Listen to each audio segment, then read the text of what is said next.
Assalamualaikum warahmatullahi wabarakatuh. Saya Devi Anggraini, NIM 202111023, kelas HES2A dari kelompok 5 yang ingin menjelaskan tentang macam-macam dan bentuk-bentuk munasabah. Referensi yang saya gunakan adalah buku yang berjudul Kuliah Ulumul Quran karya Profesor Dr. Haji Yunahar Ilyas LC.MA. Pengertian munasabah.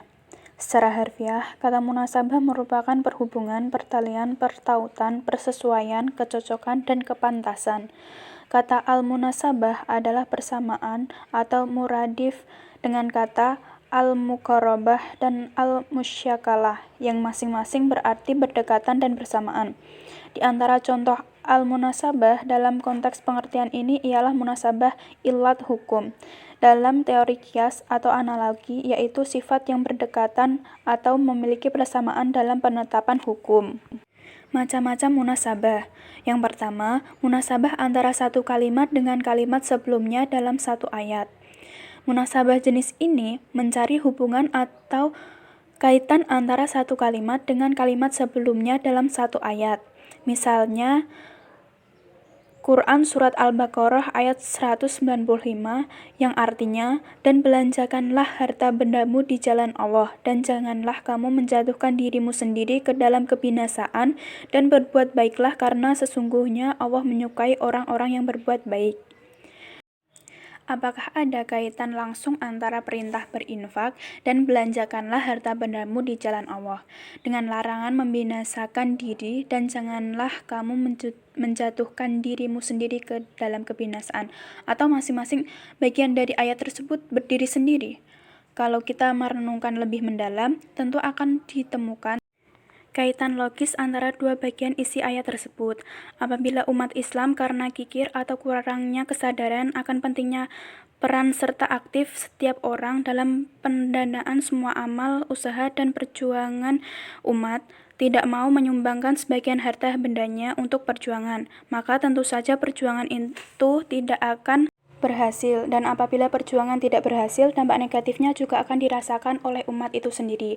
Umat Islam akan tetap miskin, tertinggal dalam penguasaan ilmu, pengetahuan, dan teknologi, kalah bersaing dan umat Islam lain, serta pada akhirnya tidak tertutup kemungkinan mereka akan dijajah, sekalipun tidak lagi dalam bentuk penjajahan fisik tetapi ekonomi, politik, dan budaya. Hal itu berarti umat Islam tidak mau berinfak sengaja menghancurkan diri mereka sendiri.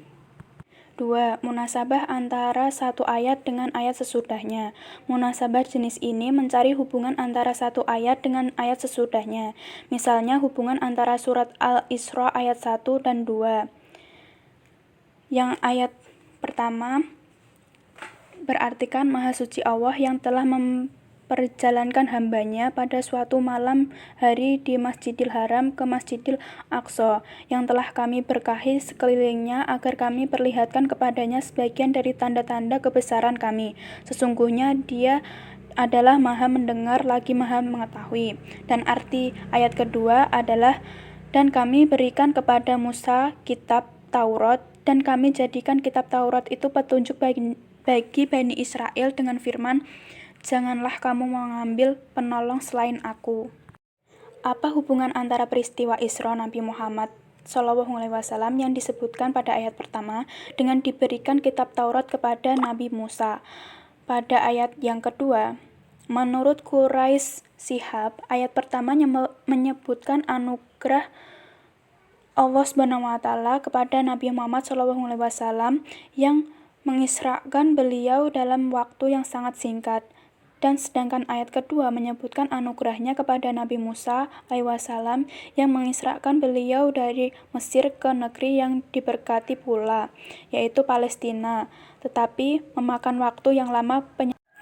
Penyebutan Nabi Musa juga mempunyai kaitan yang sangat jelas dengan peristiwa Isra Mi'raj, karena beliau yang berulang-ulang mengusulkan agar Nabi Muhammad SAW memohon keringanan atas kewajiban salat 50 kali dalam sehari semalam. 3. Munasabah antara kelompok ayat dengan kelompok ayat sebelumnya. Munasabah jenis ini mencari hubungan antara satu kelompok ayat dengan kelompok ayat berikutnya. Misalnya surat Al-Baqarah ayat 1-20 tentang beberapa kategori manusia ditinjau dari segi keimanannya.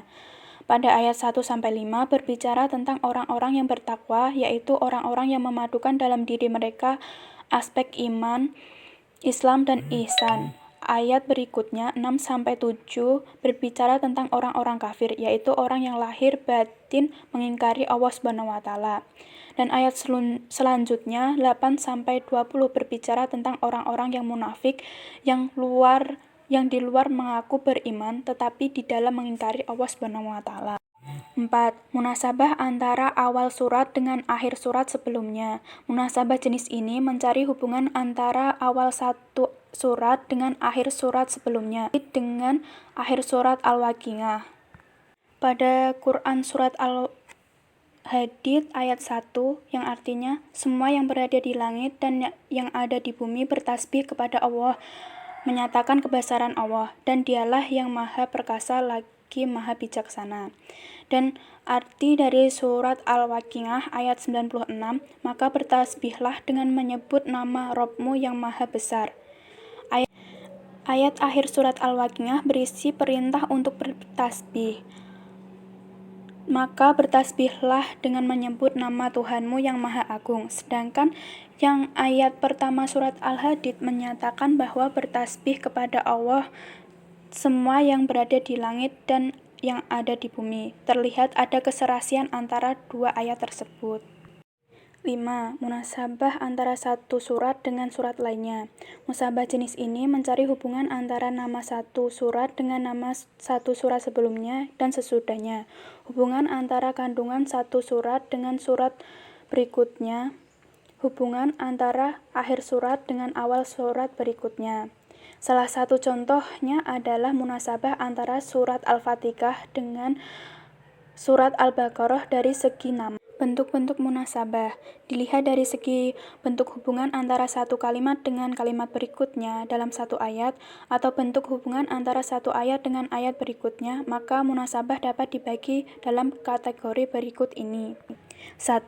Zahir al-irbit, yakni hubungan antara satu kalimat dengan kalimat berikutnya atau satu ayat dengan ayat berikutnya tampak nyata. Terkadang kalimat atau ayat yang kedua bisa berupa taklid, tafsir, iktidar, atau tasdid terhadap kalimat atau ayat tersebut. Contohnya ayat 4 surat Al-Ma'un. 2. Kahfi al-irtibat, yakni hubungan antara satu kalimat dengan kalimat berikutnya tidak tampak nyata. Irtibat ini dibagi menjadi dua jenis, yakni yang pertama irtibat maktufah, yakni irtibat antara satu bagian dengan bagian lain dari ayat menggunakan huruf ataf. Dan yang kedua irtibat ghairu maktufah, yakni jika irtibat antara satu bagian dengan bagian lain dari ayat atau antara satu ayat dengan ayat berikutnya tidak menggunakan huruf ataf, maka dalam hal ini untuk mencari munasabahnya harus dicari qirain maknawiyahnya. Petunjuk-petunjuk maknawiyah yang bisa digunakan antara lain adalah at-tansir, yakni dicari perbandingan. Yang selanjutnya at-madadah dan at-takasul.